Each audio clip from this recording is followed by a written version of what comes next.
नमस्कार साथियों, स्वागत है आपका मेरे इस यूट्यूब चैनल द स्मार्ट ज्ञान अड्डा में। जी हाँ साथियों, आज आपके बीच लेकर के आए हैं 38वीं बिहार लोक सेवा आयोग संयुक्त प्रतियोगिता प्रारंभिक परीक्षा 1992। जी हाँ साथियों, शिक्षक बहाली के लिए जो अंतिम बार से एक बार या दो बार पहले जो परीक्षा ली गई थी साथियों, सेकेंड थर्ड लास्ट जो परीक्षा ली गई थी 38वीं बिहार बीपीएससी, उस परीक्षा के प्रश्नों का संपूर्ण हल लेकर के आए हैं। उस समय 4 ऑप्शन ही दिए जाते थे छात्रों और 100 प्रश्न पूछे जाते थे। तो इस वीडियो में सारे के सारे प्रश्नों का जो व्याख्या सहित हल किया जाएगा साथियों। तो 38वीं बीपीएससी जो बिहार सरकार द्वारा जो शिक्षक बहाली के लिए परीक्षा स्पेशल ली जाती थी, उनके सभी प्रश्नों का हल हम लेकर के आए हैं साथियों। तो फिर देर किस बात की, शुरू करते हैं आज का वीडियो और लेते हैं आज का पहला प्रश्न। जी हाँ साथियों, जंतर मंतर का निर्माण किया गया था। जी हाँ साथियों, जंतर मंतर का निर्माण किया गया था अकबर ने, शाहजहां ने, शिवाजी ने, महाराजा जय सिंह ने। तो जंतर मंतर का निर्माण साथियों जय सिंह ने किया गया था। जय सिंह ने जंतर मंतर का निर्माण किया था। ये खगोल विज्ञान से काफ़ी रुचि रखते थे साथियों और इन्होंने जंतर मंतर का निर्माण किया था जय सिंह ने। लेते हैं अगला प्रश्न साथियों, महात्मा गांधी किसे अपना राजनीतिक गुरु मानते थे। जी हाँ साथियों, महात्मा गांधी अपना राजनीतिक गुरु किसे मानते थे। तो महात्मा गांधी जब 1915 में अफ्रीका से लौटे तो वो अपना राजनीतिक गुरु जो है गोपाल कृष्ण गोखले को मानते थे। गोपाल कृष्ण गोखले से ही वो किसी भी बिंदु पर दिक्कत होने पर सलाह लेते थे। ये सारे जो जवाब है रवींद्रनाथ टैगोर, मदन मोहन मालवीय, ये गलत जवाब है साथियों।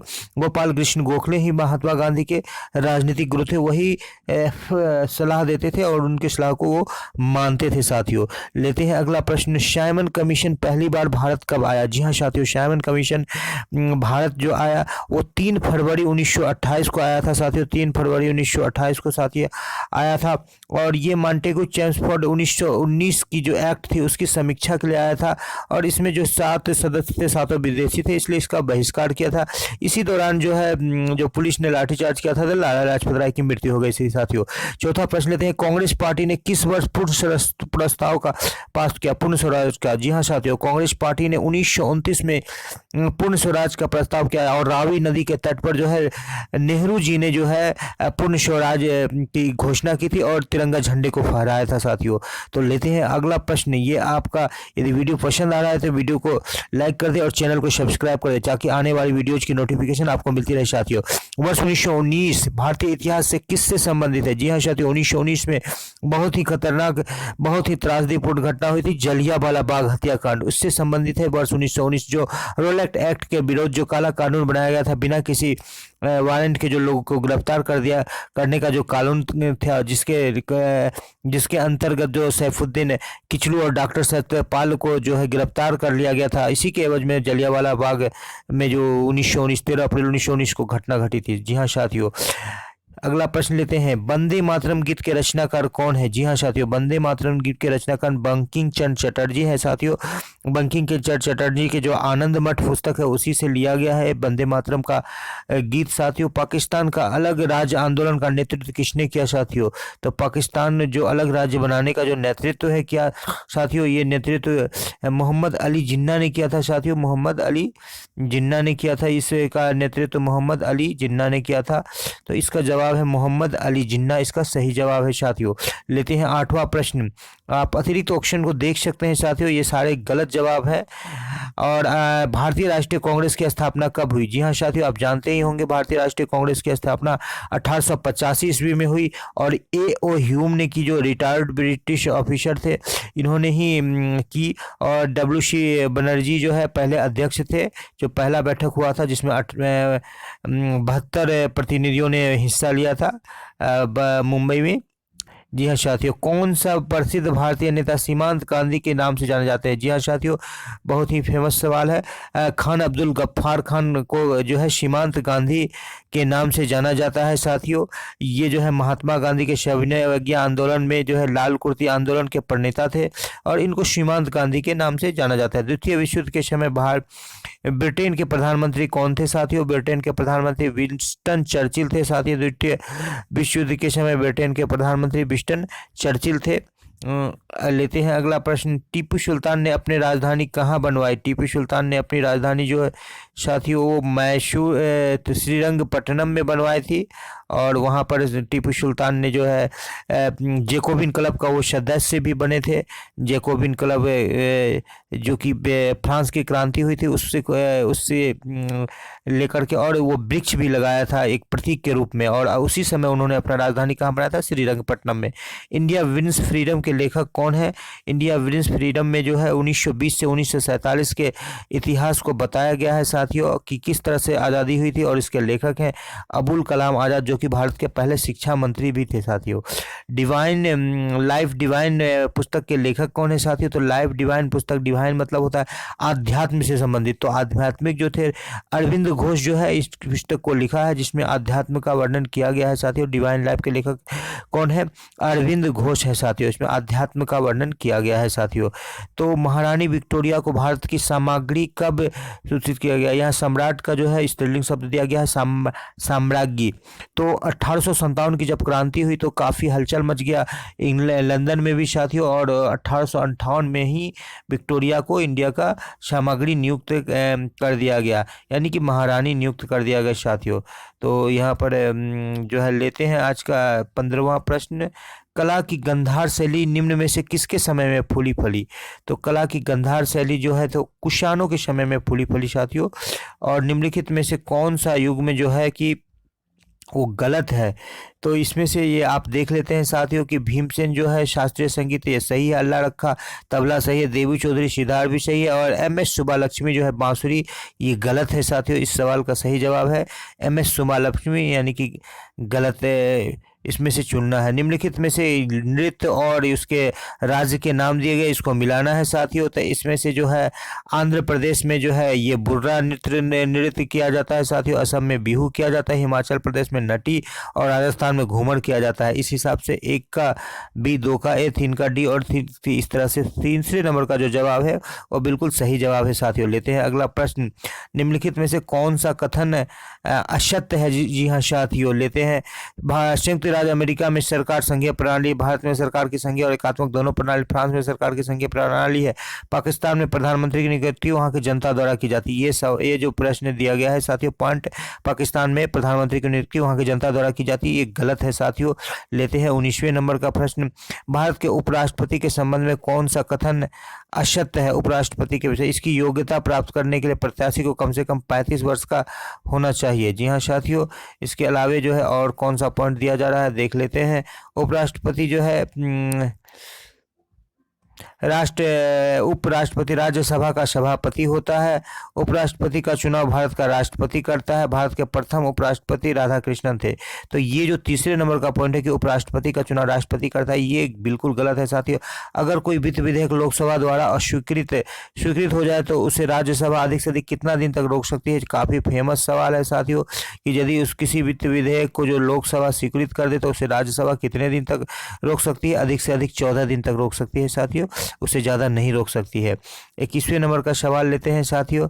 भारतीय संविधान संशोधन के लिए विधेयक लाया जा सकता है। भारतीय संविधान संशोधन के विधेयक लोकसभा में, राज्यसभा में, या तो लोकसभा राज्यसभा में सर्वोच्च न्यायालय था, ये दोनों जगह लाया जा सकता है भारतीय संविधान में संविधान संशोधन के लिए, और दोनों जगह से जब पारित होगा विधेयक तभी वो कानून में संशोधन हो पाएगा साथियों। निम्नलिखित उच्च न्यायालय में से कौन से एक से अधिक राज्यों के लिए है? तो गुवाहाटी, जहाँ गुवाहाटी एक ऐसा उच्च न्यायालय है साथियों जो कि एक से अधिक राज्यों के लिए है। वर्तमान में जो है ये नागालैंड, अरुणाचल प्रदेश और मिजोरम के लिए आता है। 2013 में जो है मणिपुर, मेघालय और त्रिपुरा में अलग न्यायालय का कर दिया है। मणिपुर और मेघालय और त्रिपुरा में जो अलग न्यायालय बना दिया गया है, और उससे 2013 से पहले जो है 7 राज्यों के लिए, जो पूर्वोत्तर की 7 बहनें थी, उसका जो उच्च न्यायालय एकमात्र था गुवाहाटी में। अभी मणिपुर, मेघालय और त्रिपुरा के लिए अलग एक न्यायालय बनाया जा चुका है 2013 में। तब से ये 4 राज्यों के लिए है, असम, अरुणाचल प्रदेश, नागालैंड और मिजोरम के लिए गुवाहाटी है साथियों। अगर भारत के राष्ट्रपति के चुनाव में कोई विवाद है तो उस विवाद को कहां सौंपा जा सकता है? बिल्कुल इसका उच्चतम न्यायालय में जाएगा साथियों, सर्वोच्च न्यायालय में ही उसका निपटारा होगा। भारतीय संविधान भारत के राष्ट्रपति को अधिकार नहीं देता है किस चीज़ का अधिकार नहीं देता है भारतीय संविधान भारत के राष्ट्रपति को कि वो 164 अनुच्छेद के अंतर्गत कि भारत के प्रधानमंत्री जो है, भारत के राष्ट्रपति जो है मुख्यमंत्री की नियुक्ति नहीं कर सकता है। इस चीज़ का अधिकार उसको नहीं मिलता है साथियों। ये 164 धारा के अंतर्गत है ये अधिकार। भारतीय संविधान के लिए प्रथम संशोधन विधेयक कब हुआ? तो संविधान तो 1950 में लागू हुआ 26 जनवरी को, लेकिन अगले ही वर्ष उसमें 1951 में ही पहला संशोधन हो गया, जो कि भूमि सुधार से संबंधित संशोधन था। किस चीज़ से संशोधन था? भूमि सुधार से संबंधित, भूमि अधिग्रहण से संबंधित था साथियों। लेते हैं अगला प्रश्न, 26वें नंबर का प्रश्न। जी हाँ साथियों, सिक्किम भारत का एक राज्य बनाया गया। कब सिक्किम भारत का एक राज्य बनाया गया? तो संविधान के 35वें संशोधन के द्वारा जो है सिक्किम को राज्य का दर्जा दिया गया था और 36वें संशोधन में वो राज्य बन गया था साथियों। 27वें नंबर का प्रश्न लेते हैं साथियों, भारत के सर्वोच्च न्यायालय की स्वीकृति क्षमता क्या है? यानी कि सर्वोच्च न्यायालय में कितने मुख्य न्यायाधीश होते हैं? तो अभी तो 31 हो गई है संख्या उसकी साथियों, और जब ये परीक्षा ली गई थी उस टाइम 1992 में तो उसकी 24 संख्या थी। वर्तमान में कितनी हो गई थी? स्ट्रेंथ 31 हो गई है साथियों। तो लेते हैं अगला प्रश्न, भारत में पंचायती राज की अनुशंसा के लिए कौन सी समिति बनी थी? पंचायती राज के लिए अनुशंसा के लिए बलवंत राय मेहता समिति बनी थी। भारत की पंचायती राज प्रणाली की विशेषता क्या नहीं है? तो पंचायती राज, इनमें सरकार की 3 श्रेणियां होती है। इसका लक्ष्य गाँव को सामाजिक एवं आर्थिक न्याय प्रदान करना है। जिला परिषद में इसके सदस्य के रूप में कुछ सांसद होते हैं, इसमें से कोई नहीं। तो ये सारे के सारे जो है ये है प्रमुख विशेषताएं हैं, इसलिए इसमें से कोई नहीं जो है इसका सही जवाब है साथियों। लेते हैं अगला प्रश्न, समुद्र तल पर पृथ्वी के केंद्र का सबसे निकट स्थान है? जी हाँ साथियों, उत्तरी ध्रुव जो है समुद्र तल पर पृथ्वी के केंद्र का सबसे निकट स्थान है उत्तरी ध्रुव। ये पृथ्वी के केंद्र पर ओजोन परत है। ओजोन परत कहाँ से कहाँ तक पाया जाता है साथियों? ओजोन परत। 31वें नंबर का प्रश्न लेते हैं साथियों, 31वें नंबर का।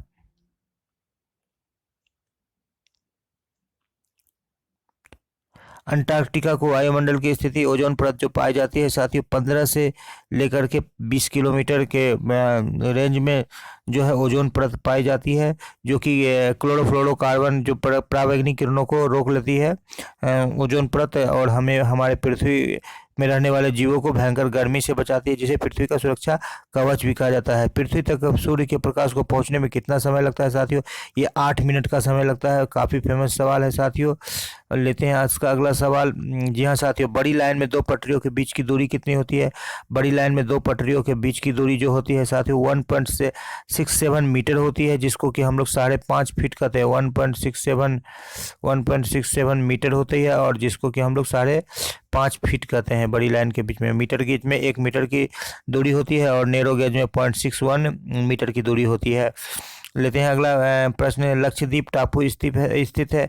ये दक्षिण पश्चिम भारत में स्थित है साथियों, जिसको हम लोग अरब सागर भी बोलते हैं। लक्षद्वीप कहाँ है? दक्षिण पश्चिम भारत में स्थित है, और करावाती इसकी राजधानी है, और 36 द्वीप है लक्षद्वीप में साथियों। और भूगोल से प्रश्न आ रहा है साथियों 35वें नंबर का, सीन नदी किस नगर से होकर गुजरती है? तो सीन नदी साथियों पेरिस नगर से होकर के गुजरती है। गोबी मरुस्थल कहाँ है? गोबी मरुस्थल चीन में है साथियों। स्वेज नहर जोड़ती है भूमध्य सागर को लाल सागर से, स्वेज नहर जोड़ देती है साथियों। काफ़ी महत्वपूर्ण नहर है। 1969 में कर्नल नासिर ने इसका राष्ट्रीयकरण किया था साथियों। सबसे अधिक तेल उत्पादक देश है ये सऊदी अरब यहाँ पर है साथियों। सबसे ज़्यादा तेल उत्पादक है। यूँ तो इराक, ईरान, सारे जो गल्फ कंट्रीज हैं सभी तेल उत्पादन करते हैं, लेकिन सऊदी अरब उसमें अग्रणी है। भारत सरकार के राजस्व का प्रधान स्रोत है। अप्रत्यक्ष कर जो है भारत सरकार के जो है राजस्व का ये प्रधान स्रोत है साथियों, अप्रत्यक्ष कर। पंचवर्षीय योजना में कौन सी अवधि सही नहीं है? जी हाँ साथियों, तो पंचवर्षीय योजना में जो है 1966 से 71 तक जो चौथी पंचवर्षीय योजना चली थी ये गलत है साथियों। जो 66 से 67 और 67 से 68 और 68 से 69 तक 1 वर्षीय योजना चली थी, जिसे योजना अवकाश के नाम से जाना जाता है। तो ये सारे जो योजनाएं चली थी ये चौथे पंचवर्षीय योजना की जो है ये गलत है साथियों। और लेते हैं आज का अगला प्रश्न, जो कि 41वें नंबर का प्रश्न होगा साथियों। आपके स्क्रीन पर ये रहा साथियों। एल्बर्ट आइंस्टाइन प्रसिद्ध हैं। एल्बर्ट आइंस्टाइन क्यों है? E=mc² को दिया था साथियों। E=mc², एल्बर्ट आइंस्टाइन ने दिया था, जिसे हम लोग प्रकाश विद्युत प्रभाव के नाम से जानते हैं साथियों। निकोलस कोपरनिकस क्यों प्रसिद्ध है? तो कोपरनिकस ने ये बताया था साथियों कि पृथ्वी के चारों ओर ग्रह नहीं घूमती है, जबकि सूर्य के चारों ओर घूमती है। जिसे सूर्य केंद्रीय मतलब जो सोलर सिस्टम है उसकी संकल्पना किसने दी थी? कोपरनिकस ने दी थी साथियों। स्टेनलेस स्टील किसका मिश्र धातु है साथियों? तो स्टेनलेस स्टील लोहा, निकेल और क्रोमियम का है। तो यहाँ लोहा और क्रोमियम इसका सही जवाब हो जाएगा साथियों। भौतिक परिवर्तन का उदाहरण है। भौतिक परिवर्तन में क्या होता है कि कोई उसका केमिकल उसमें रिएक्शन नहीं होता है। तो पानी में चीनी का जो घुलना है साथियों, ये भौतिक परिवर्तन का उदाहरण। बाद बाकी यहाँ जितने भी चीज़ है, मोमबत्ती का जलना, हवा में चांदी के बर्तन का काला होना, दूध से दही काढ़ना, ये सारे जो है रासायनिक परिवर्तन है। तब कोई प्रतिक्रिया नहीं होती जब गुजरती है। एल्युमिनियम से भाप गुजरेगा साथियों तो कोई प्रतिक्रिया नहीं होगी साथियों। तो लेते हैं आपके अगला प्रश्न। एक वयस्क हाथी का भार कितना होता है? तो लगभग 5,000 किलोग्राम होता है। 5,000 से 7,000 किलोग्राम, जिसको हम लोग 50 क्विंटल भी बोल सकते हैं साथियों। एक भारतीय हाथी का वजन 50 क्विंटल होता है साथियों। पाश्चुराइजेशन एक प्रक्रिया है जिसमें कि दूध को पहले क्या होता है कि बहुत देर तक गर्म किया जाता है, फिर शीघ्रता से ठंडा किया जाता है। लगभग 72 डिग्री सी पर गर्म किया जाता है और फिर शीघ्रता से ठंडा किया जाता है। एम्फीबिया बताता है साथियों। एम्फीबिया क्या बताता है? तो एम्फीबिया ऐसे जीवों की श्रेणी को बताता है जो जल एवं स्थल दोनों ही स्थानों पर रहते हैं। एम्फीबिया ऐसे जीव की श्रेणी होती है जो जल और स्थल दोनों स्थानों पर ही पाए जाते हैं साथियों। मलेरिया का संबंध निम्न में कौन सी बात जो है सत्य नहीं है? मलेरिया के संबंध में कौन सी बात सही नहीं है? तो यह परजीवी कीट द्वारा पैदा की जाने वाली बीमारी है। ये बात परजीवी कीट द्वारा पैदा की जाने वाली बीमारी है, ये बात सही नहीं है। प्लाज्मोडियम वाइवेक्स प्रोटोजोआ द्वारा होता है साथियों। मच्छर द्वारा फैलाया जाता है, सही है। बदलती क्षेत्रों में अधिक होती है जहां मौसम का चेंजेज होता है। क्लोरोक्विनीन इसकी दवा है, ये भी बात सही है साथियों। परमाणु ऊर्जा में भारतीय कार्यक्रम के जनक है। तो 1992 के पहले जो परमाणु ऊर्जा थे जे भाभा तो थे, होमी जहांगीर भाभा, H.J. भाभा जो थे वो परमाणु ऊर्जा के भारत के जनक है। काफी महत्वपूर्ण सवाल है साथियों। अंतरिक्ष विज्ञान और अनुसंधान विकास का श्रेय किसको जाता है? विक्रम साराभाई को जाता है। भारत में अंतरिक्ष विज्ञान और अनुसंधान के विकास का श्रेय विक्रम साराभाई को जाता है साथियों। शीघ्रोत्पादी रिएक्टर बिजली पैदा करने वाला एक नाभिकीय रिएक्टर है जो बिजली उत्पन्न करता है। किस तरह से रिएक्टर बिजली उत्पन्न करता है साथियों? तो विगलन के प्रतिक्रिया के द्वारा वो बिजली को उत्पन्न करता है साथियों। तो अब लेते हैं बिहार राज्य से, जो आज के 53वें नंबर का बिहार राज्य अवस्थित है। जो बिहार राज्य का क्या है? तो 84 डिग्री से 88 डिग्री पूर्व में स्थित बिहार की राज्य की साक्षरता कितने हैं? तो 1992 में 38% थी साथियों। अभी लगभग 62% बिहार की साक्षरता दर हो गई, 61.8 के आसपास हो गई। भारत में बिहार की जनसंख्या क्या है? उस समय भी सर तीसरे पोजीशन पर था। आज भी बिहार भारत में क्या है साथियों कि वो बिहार भारत में तीसरे ही पोजीशन पर है। और अभी बिहार की जनसंख्या लगभग 10 करोड़ 40 लाख के आसपास है, जो कि लेकिन जनसंख्या घनत्व की बात करेंगे तो बिहार सबसे ज़्यादा है। 1106 प्रति वर्ग किलोमीटर के हिसाब से भारत सबसे आगे है। 2011 की जनसंख्या के अनुसार तीसरे स्थान पर था, अभी भी तीसरे स्थान पर है। 2011 की जनसंख्या उस समय 1992 में भी तीसरे। मुंडा जनजाति अधिकांशतः कहाँ पर बसी है साथियों? मुंडा जनजाति अधिकांशतः जो है ये झारखंड में पाई जाती है साथियों। तो झारखंड उस समय बिहार में ही था साथियों। तो अभी भी उस समय के हिसाब से इस प्रश्न का उत्तर क्या हो जाएगा साथियों? बिहार हो जाएगा साथियों। तो वीडियो काफ़ी लंबा हो रहा है साथियों, तो इस पार्ट को ले लेते हैं। निम्नलिखित भारतीय राज्य में लोहा अयस्क उपलब्ध नहीं है। तो पंजाब में लोहा अयस्क उपलब्ध नहीं है क्योंकि उस टाइम बिहार में झारखंड था तो वहाँ उपलब्ध है। तो समसामयिकी से जो प्रश्न है साथियों तो वो हमारे लिए वो उपयोगी नहीं है, क्योंकि वो समसामयिकी के जो प्रश्न है वो जो है उस परिस्थिति में 1992 के लिए थे और आज के समय में वो सटीक नहीं बैठेंगे साथियों। इसलिए आज का वीडियो यहीं पर ख़त्म करते हैं। और वीडियो यदि पसंद आ रहा है तो वीडियो को लाइक कर दें, चैनल को सब्सक्राइब कर दें और वीडियो को शुरू से अंत तक देखने के लिए आपका बहुत बहुत धन्यवाद।